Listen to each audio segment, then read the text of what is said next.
Yo guys, check kamusta mga idol. So ayan, mag-update tayo ngayong Friday. Mga Lods, 26, kamusta ang Christmas nyo mga idol? No, medyo maaga akong nalasing kagabi kaya maaga rin ako natulog eh. Kaya medyo bawi ko na yung aking tulog ngayon. Kumbaga buo na ako. Kagabi basag ako eh.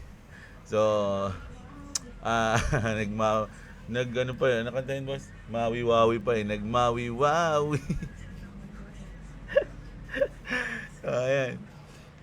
Mag-news tayo ngayon mga Lodi. Grabe yung update natin ha. Grabe yan mga Lods. No? Abangan nyo. Matindi mga balita natin ngayon mga Lods. So, puntahan muna natin yung chart. Ayan. No? Grabe, nag-drop kanina. Tinamaan yung lock profit ko kagabi eh. Banda dito ata eh. Kasi dito naka-position ako dito eh. Tapos tinamaan yung lock profit natin. And then, nag-drop kanina pagkagising ko. Kagabi, kahapon hindi ko na chine-check kasi nga nagiinom ako eh. So, pag kanina pagkagising ko, oh my God, nag-drop na. Akala ko nga, ano na yun eh. Kumbaga, dito, nung nakita ko tong lipad na to, akala ko Christmas gift na to, Santa Rally na. Biglang nag-drop pa at ngayon bumaba. No? Pagkababa niya ngayon, nagkataon naman na nakita ko siya. Actually, dito pa lang. O yan, dyan pa lang. Ganyan yung tsura pa lang kanina. No? So, nakaposition ako. Tapos, nag-drop pa nga eh. Nung pumosition ako, nag-negative pa ako dyan eh. Sabi ko, pero, nung naka-recover dito, nilagyan ko na siya ng stop loss ko dito. Stop loss yun ha. Kumbaga, talo. Talo tayo sana nun. Biglang lumipad. Nagulat ako, lumipad oh. Piyong. Sabi ko, uy, ayos to. So, ang ginawa natin, pag lumilipad ng ganito, alam naman natin na ano yan, no? Na swing, magsiswing yan, pababa uli. Swing pataas, magsiswing pababa. Pero, alam nyo na yung 50% technique natin. No? So, sakto yan kasi ito yung 50%. Kung titignan nyo, ito yung blue na ito. Guhita ko na nga. Ayan. Ayang blue na yan. Ayan yung 50%. So sabi ko, babasagin niya muna yan, kukunin niya yung mga nandito, yung kalahati. So 50%, pang, o yan, so, nag-rebound na. So nilagay na natin yung ating lock profit na to, hindi na to stop loss kasi panalo na natin to eh.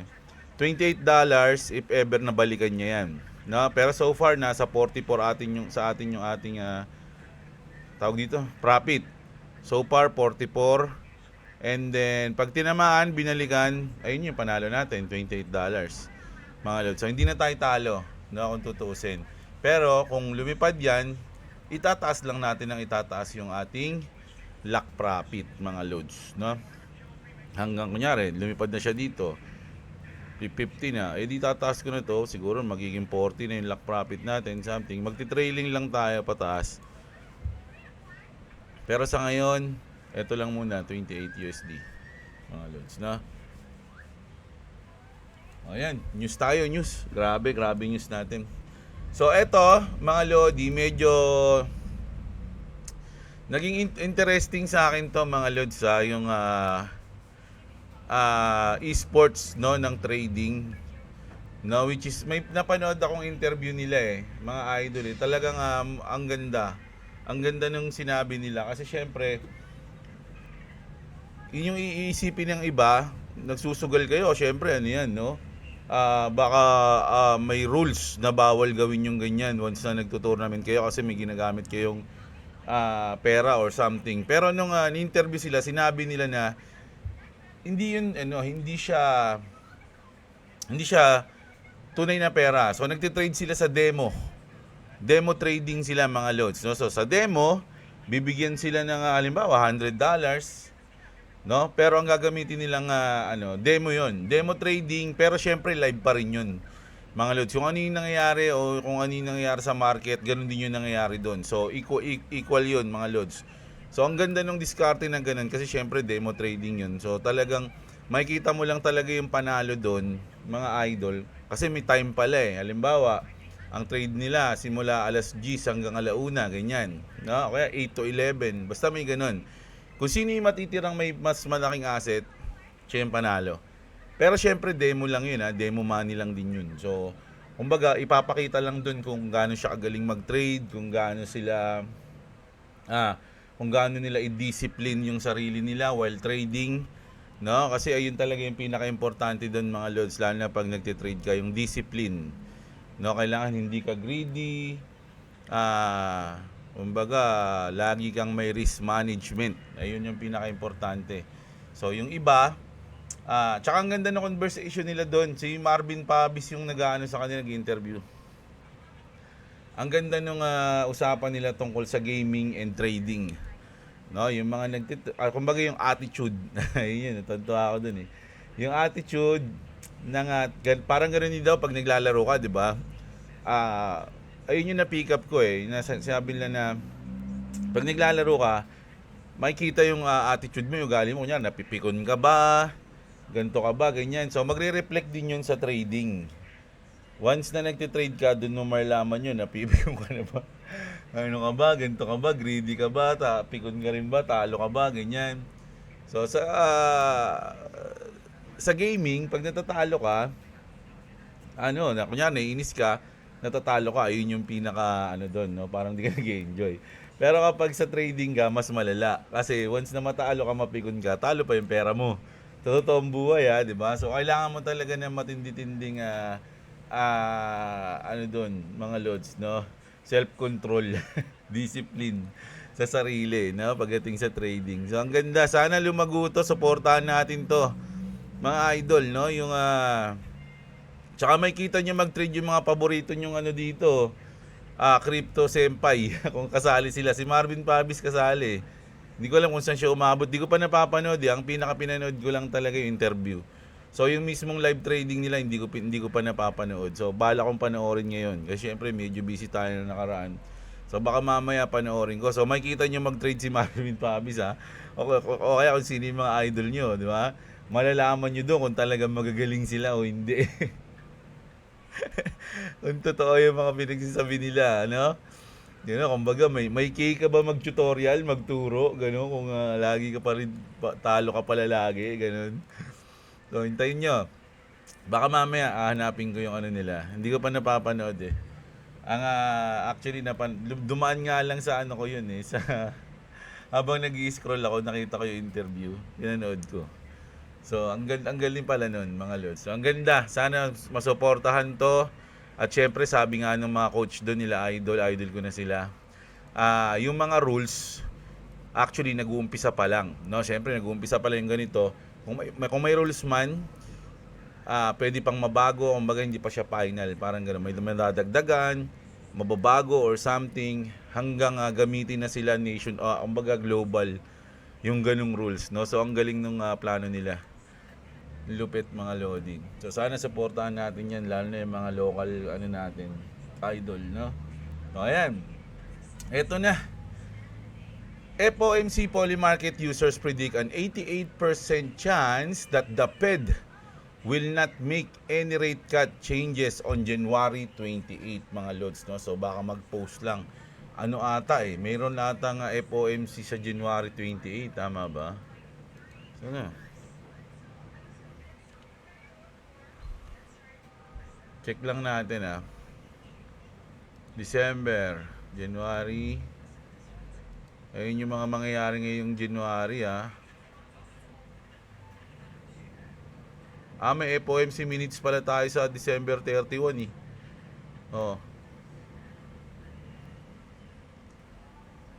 January 14, CPI. January 13, PPI. January 14. Saan na yun? Ito na nga. 29 sa atin. Naku, stress na naman na madaling araw to, mga idol. So, marami nagsasabi na magpo-post lang. Mga lods, no? Hindi magka-cut or anything. Mga idol, ayun yung nila dito. Pero matagal pa to.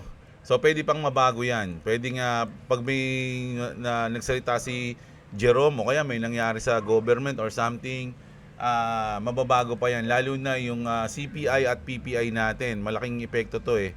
Kung ano yung lalabas dito, minsan ayun yung nagiging reason kung magka-cut ba o magpo-post o magtataas pa, no? Pero syempre, yung pagtaas na yan, ayaw na ni Trump yan eh, mga lods eh. Magagalit na ng sobra yun. Ayun na, pinapabawasan nga kita ng napakalaki, tapos dadagdagan mo pa. Hindi ka na talaga makapaghintay na tanggalin kita. Ganun yung si Trump. Malapit na mapalitan niya si Jerome Powell, mga idol ha. Si Jerome medyo ang mission niya na lang inisin si Trump hanggang makapag ano siya. Hanggang matapos yung termino niya, mga lodi, no? So ayan. At eto pa mga lodi, NFT market plunged 72%.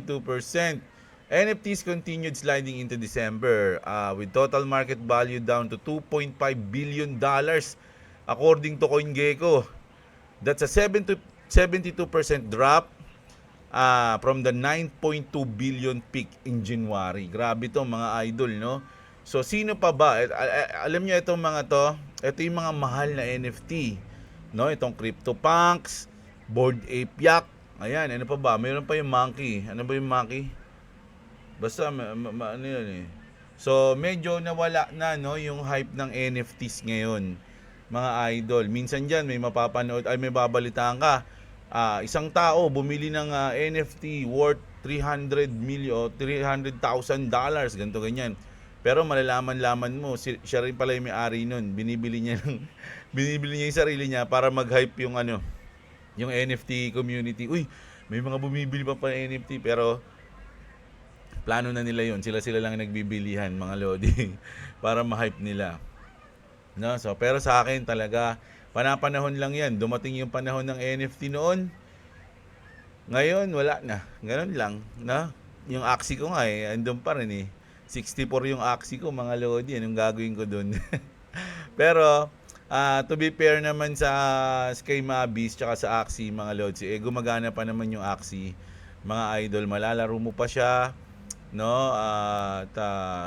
Kumbaga, yun, kaya lang wala nga lang kita o something. Gagastos ka pa nga eh. Kaya hindi ko na siya nilalaro eh. Pero nandun lang siya, mga lods, no? Hindi naman siya nawala. Malay nyo, makabawi, di ba? So, yun. Tapos, ito, nako, bad trip si SBF, mga lodi. Si Sam Bankman-Fried to, itong lalaki. Sabi dito, mga lodi, yung kanyang jowa-jowa, si Caroline Ellison is scheduled for release on January 21, 2026. So, makakalaya na to. Per the US Bureau of Prison, after cooperating in the FTX case. No, kumbaga, ang mangyayari niyan, dahil nakipagtulungan siya, isiniwalat niya lahat ng mga nangyayari, at ang talagang pinaka may kasalanan is si Sam. Ang mabait na tao, no? Grabe to eh. Dati parang sobrang bait ng tingin dito ng mga tao, mga lodi. Nung in-interview siya ni sino ba 'yun? Yung sikat na content creator, lahat ng ini-interview nakukulong. Si basta nalimutan yung pangalan nun eh. Mga idol eh. I-interview niya to, nakulong. I-interview niya si CZ, nakulong. Kaya huwag kayo magpapa-interview dun. So, anong nangyari mga lods? Mukhang nadiin na masyado si SBF dito, mga idol. No? Kung ako sa kanya, actually wala na talaga to, mga idol. Kaya yung mga nag-i-invest pa sa FTX, ano bang coins nila, nakalimutan ko na. Mag-isip-isip na kayo, baka matagal to, at marami pang mas mga worth it na coins na pag-investan kumpara dito, mga lodi, no? Lalo na pati yung Luna, pati yung Terra Luna na yun. Wala na yun, mga lods. 'Di ba na nasintensyahan na si Dukun, di ba? So ayan, bad news for Sam. Siguro good news dito kasi makakalaya na si Caroline, mga lods, no? So ayan at eto mga idol, update na kayo. Sige, kasi merong mga audience natin na merong Trust Wallet gumagamit ng Trust Wallet, no? So XBT reported multiple Trust Wallet users experiencing fund drains following a recent Chrome extension update. So nag-update kasi yung Trust Wallet Trust Wallet confirmed security incident affecting version 2.68. So ito yung update nila, 2.68, and urge immediate upgrade to 2.69 while they're working on the issue. So siguro glitch lang to, mga idol. Huwag kayong kabahan, lalo na sa mga mayroong Trust Wallet dyan. sa updates lang nila yan, maayos yan. So, pwede nyo i-update ulit yung 2.69 na para makita nyo na ulit yung inyong funds. Siyempre, kung ikaw ba naman, di ba? Pagtingin mo sa wallet mo, wala ang laman. Ayun, iniipon-ipon ko to, tapos pangalan pa ng Uptrust, Trust Wallet. Tapos nawala, di ba? So, malas yun, mga idol. So, check nyo na at i-update nyo na ng 2.69 yan para hindi na kayo matakot. So, grabe. Mga idol, yung silver. Ayaw magpaawat. Ang mahal na ng silver ngayon, mga idol. Oh, silver hits a new all-time high. $75 per ano ito, per ano ba yan?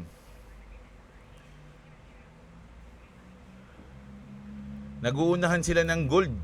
No, yung gold din, all-time high din ng all-time high ngayon. Nagmamahal yung gold. Silver, nagmamahal, grabe. Mga idol, crypto na lang ang hindi. Crypto na lang ang naiiwan. Mga lodi. No, pero sabi nga sa inyo, kasama yan sa cycle, mga idol, no? Una, tataas yan, gold, silver, ganyan. And then, pag nag-top na yan, no? Iikot, no? Iikot yung pera, yung mga whales, yung mga investor. Usually, in history, pag nangyari tong mga ganitong top, babalik na ulit sila sa Bitcoin pagtapos na ito. Pang, punta sila sa Bitcoin. Tish. Tapos, pag nag-top yung Bitcoin, altcoins, pang. Oh. Pag nag-top yung altcoins, meme coins, shitcoins, AI coins, lahat na. So, at least ngayon, nag-umpisa na yung cycle. Nakita na natin, mga lodi. Kaya okay matakot. Kapit lang kayo, mga lods, ha? No, lalo na sa mga long-term holder dyan. No, wala sa inyo yan pagka ganyan, mga lods, kahit mababa ngayon. Yung iba nga, naging opportunities pa to para magbodega ng marami, di ba? Ay, ito na, ayan pala. Dalawang beses ko nabalita yun. Ang galing, ah. Nako, ito si Tom Lee. Kilala niyo si Tom Lee, di ba? Nabalita si Tom. Ito, si Tom Lee. Sabi dito, mga lodi, Bitmine, no? Ang CEO ata niyan, si Tom Lee, is sitting on an unrealized 3.5 loss from Ethereum investment, mga idol, no, according to CryptoQuant. So si Tom Lee lagi yung nagpapa-interview na, Ethereum will go this, will go that, no, kumbaga lilipad to ng ganito ng ganyan. Pero yung invest nila, meron silang unrealized loss na 3.5, no? So talo sila ngayon, no? Pero once na bumalik yan, mababawi naman nila yun. Kaya lang ngayon 3.5 billion yung loss nila, mga lodi. Grabe, dollars yan, eh. Ang dami niyan, mga lods. Capital, with a capital billion. B. Yeah? Ito. Nag-post dito si No Limit, mga lodi, na sabi niya kasi dito, tomorrow, everything change. Ito nga, kaya nga inisip ko, baka ito yun, eh. Yun ang nangyayari ngayon, eh. Mga lods na, yung biglang lumipad. Ayun lang sa tingin ko, tomorrow, everything change because a massive chunk of BTC options expires. 23.8 billion US dollars. Yes, you read it correct. You read that correctly. That's over 1% of Bitcoin total market cap expiring in a single day. That's a Bitcoin biggest option expire ever. Ano ba yung option expire? Something like that, no? Ito yan. Now, when that happens, the dealer hedging that's been pinning price between 85 to 90k kasi lagi nandun, eh, mga lods, eh. Ang nangyayari, explain ko lang, yung mga mga naka-position na ano yan, naka-position. Once na mag 90k yung Bitcoin, benta. Nakaset ng ganun. Once na mag 85k, bili. Laging dun. Kaya ang nangyayari, nakukulong yung price range doon sa 85 tsaka sa 90. Kasi pag umabot ng 85, bili. Pag umakit ng 90, benta. Kaya pag nagbenta, bababa ulit, no? Bababa ulit yung Bitcoin. Tapos pagdating ng 85, bili. Pag bili, lilipad na naman hanggang 90k. Ganun yung nangyayari. Sabi nga dito, ang post na iyan sa X ay tungkol sa sitwasyon ng presyo ng Bitcoin noong buong December 25. Sabi niya, ang Bitcoin ay nakakulong o stuck sa range na 85,000 hanggang 90,000 dahil sa tinatawag na gamma hedging mula sa napakalaking options contracts na nagkakahalaga ng humigit kumulang 23 to 24 billion. Pinakamalaki sa history ng crypto. Ano ang ibig sabihin ng expires? O option expires, no? Ayan nga 'yon, no? Simple lang po, sabi niya, ang option ay ang kontrata sa crypto derivatives sa platform tulad ng Deribit na nagbibigay ng karapatan, hindi obligasyon sa isang tao na bumili o yung call option o magbenta, yun yung put option ng Bitcoin sa isang tiyak na presyo, yung strike price, sa isang tiyak na petsa. Kumbaga nakaset na nga yun mga lods, no? May petsa tsaka may price, yung nakaset na sa kanila yon. Once tumama doon, umabot doon, bili or benta yung mangyayari.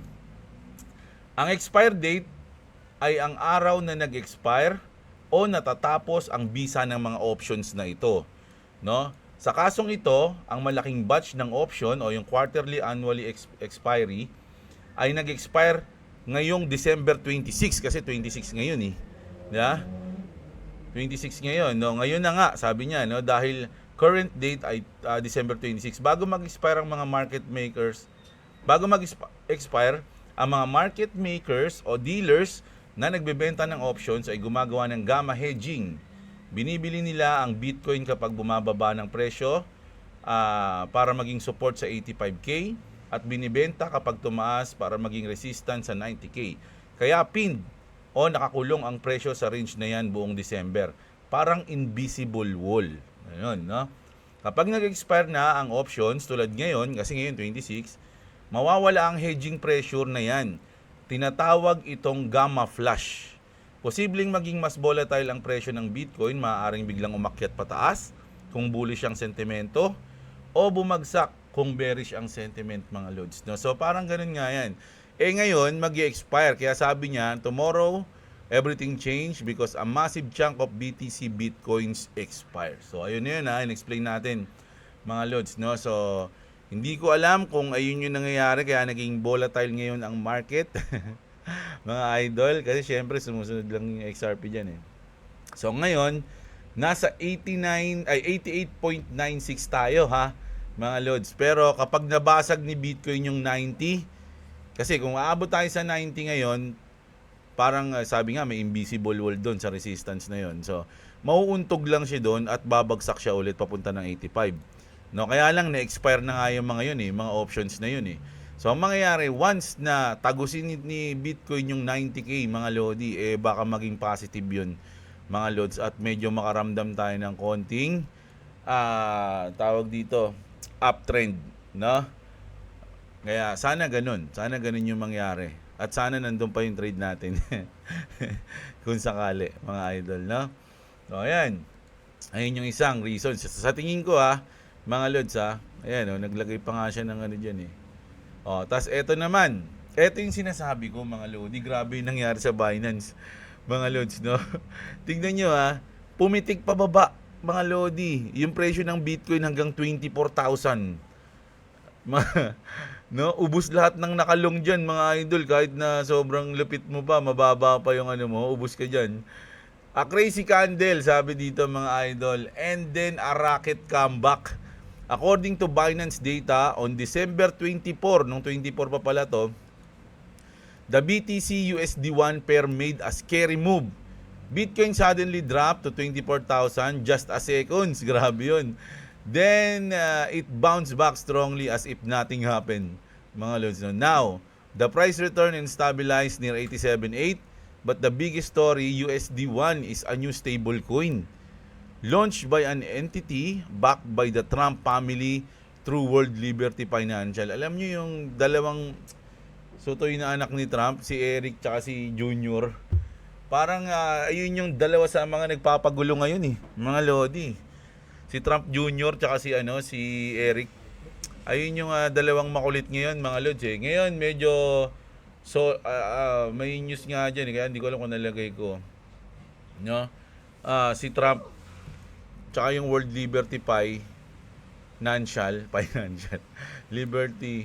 Magkano na ba yung presyo nitong sutoy na to? Hindi nga natin alam eh. Marami nag-invest din dito dahil sa pamilya Trump eh. Pero kung iisipin mo, parang 8 pesos. ₱8 to ha. Ano to? Sa Trump family tong coins na to, mga lodi. No, max natin. O, 'di ba? Ang pinaka all-time high nito is ₱18. No? At ang all-time low niya is ₱6. So ngayon nasa ₱8 siya. Good to buy ba to? Kung ako tatanungin nyo, kung gusto niyo yung volatile na coins, kasi syempre usually magre-react tong coins na to once na may i-announce o may nangyari sa Trump family. 'Di ba? Kung gumanda yung balita sa Trump family, malamang lilipad to. Pero kung bagsak, maraming kumukontra, maraming kalaban, malamang baka negative yung mangyari. So, hindi ko sinasabing bumili kayo ng coins, magbenta o mag-hold. Do your own research. I'm not a financial advisor, mga idol, no? So, kailangan sarili nyo yan, pera nyo yan, pag-aralan nyo yung mga bibili nyo, mga lodi. Okay? Okay, punta na tayo dito, mga lods. Grabe yung nangyari, no? Pumitik-tug. Eto, one of Ripple's managers commented on the accumulation of XRP companies. Sabi niya, mga idol, no, if we continue on this path, there won't be enough left for us. Nauubos na ba yung XRP? Oh. Ayan kasi nakalagay, total XRP spot ETF net inflow. No, this stock is from inside the picture. Sabi niya, not from an ordinary follower. Fund flows are ongoing. Institutional concentration is clear. And the supply is quietly withdrawing. Whoever understands the game knows that scarcity doesn't announce itself. It's noticed late. So malalaman nyo na lang yan pagtapos na. No, ubos na XRP sa ano. Doon nyo na lang malalaman. No, pero ngayon, hindi, kumbaga, kung ikaw, talagang gusto mo yung mga, gusto mo yung XRP, dapat ngayon pa lang, nag-accumulate ka na. Sabi nila, hindi ko sinabi mga lodi ayun lang yung sa ano. So, easy. Na. Dati, nung 2017, nag-post si David Schwartz na it can't be dirt cheap. Ayun yung presyo ng XRP. Hindi siya pwede maging cheap lang. That doesn't make any sense, sabi niya. If XRP cost $1, they need a million XRP which would cost $1 million. Then, if XRP cost $1 million, they need 1 XRP which would again cost $1 million din, mga lods, di ba? So, sabi dito ni Saif, David Schwartz once explained why XRP can't stay cheap noong 2017. But the real question today, does this logic still apply to XRP ngayong 2025? The answer daw is yes, no? Apply pa rin daw 'yan because transaction cost on XRP ledger is measured in XRP, not USD, no? A higher price means the same tiny XRP becomes cheaper in real world value while network security and liquidity increase at scale, mga idol, no? So sa dami ng partner ngayon ng Ripple, sa tingin nyo ba magi-stay na under $2 o $2 o $3 si XRP, mga idol? At hindi siya lalaki, ganun, no? So ako, hindi ako naniniwala dun, mga lodi. Feeling ko talagang manggugulat na lang yan. Spain, ito isang good news din to sa kanila. Spain is set to close its regulatory gap for crypto companies starting in 2026. Maunahan pa nila yung yung US making a key step toward clearer rules for the sector in the country. Di ba? Notably, Ripple has already expanded into Spain through a partnership with the BBVA, one of the nation's leading banks, mga lodi, no? Yung BBVA. Putting the company in a strong position, as new regulations take effect, no? So once na mag-effect na 'yon, mga lodi, isa yung Ripple, no, yung XRP sa makikinabang diyan, mga idol, no, sa Spain.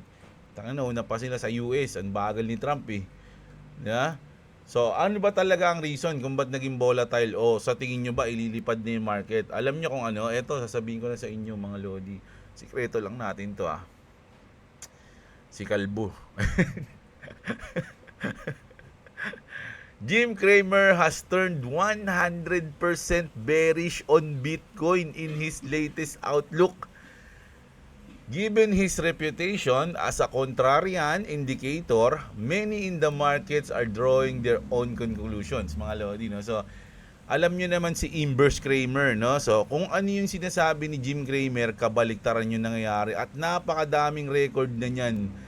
Kaya nga sinasabi siyang inverse Cramer nga siya eh. Tawag sa kanya. So, naging bearish na siya ng 100%. So, ibig sabihin, bullish tayo ng 100% niyan, mga lods, no? Kulay green tayo niyan, mga idol. Nagsalita na si Jim Cramer. Mukha na ito. Yan ang mga gusto ko sa'yo, no? Nagiging bearish ka. Para kasing pag nagiging bullish ka kasi, natatakot lahat eh. Pag bullish ka, tayo bumabagsak yung market eh. So, ito, bearish ngayon siya, mga lods. So, ano sa tingin nyo? Kaya nga sabi dito, many in the markets are drawing their own conclusion, no? Pwede silang, minsan kasi ginagawa lang indicator to si Jim Cramer eh. Pag naging bullish to, mag-short sila eh. Ngayon, pag naging bearish naman to, maglulong naman sila ngayon, mga lodi. Ano sa tingin nyo? Oh. Grabe to. Yung real life indicator si Jim Cramer. So sana nga magkatotoo yung inverse niya, mga idol, at maging bearish na maging bullish na tayo dahil bearish siya, mga lods, no? So ayan, good news to mga idol, good news yan. Kasi kung bullish yan, tangina bad news yan. Bad news sa atin yan. So goods na goods, Jim Cramer. Goods na goods ka dyan, mga idol, no? Tapos ito, no? Ito yung sinasabi ko kanina. Ngayon, dahil ngayong bagsak yung market, tama yung sinabi ni Zizi dito. Those who bought Bitcoin early did not buy at all-time high. No, yung mga bumili dati, hindi bumili ng mataas. They bought when there was fear, uncertainty, and doubt, mga lodi, o FUD. Yung tinatawag nilang FUD. Fear, uncertainty, and doubt, mga idol, no? So, kayo, ngayon, dahil ngayon maraming takot ngayon. Tignan natin yung indicator. Ay, Bitcoin Bitcoin Fear and Greed Index. Ayan, to. Nasaan ba ngayon? Nasa fear. Di ba? Sabi niya, bumibili yung mga tao na yon nung nasa fear. So, nasa fear tayo ngayon, which is 28, mga idol.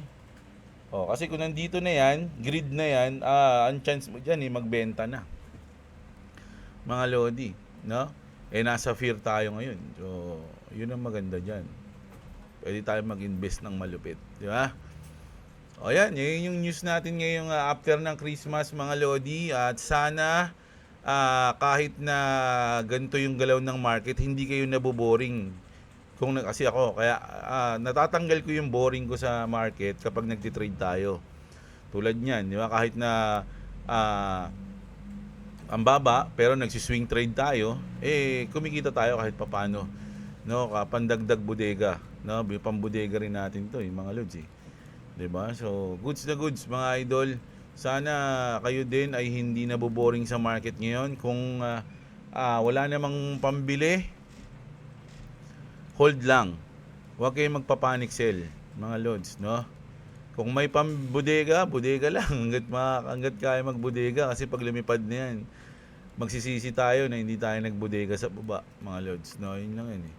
So ayan meron nga palang mga lodi, no, yung mga nakiklobis. Yung mga nanalo, kasi hindi ko alam kung anong problema ni YouTube mga lods eh. Kasi ang nangyayari, pag nagko-comment ka ng number, cellphone number, binubura ng YouTube. So ang gawin nyo, mga lodi, isulat nyo na lang. I-type nyo na lang yung number. Halimbawa 0, ganyan, 0. I-spelling nyo na lang 09, ganyan. 0919 ganyan.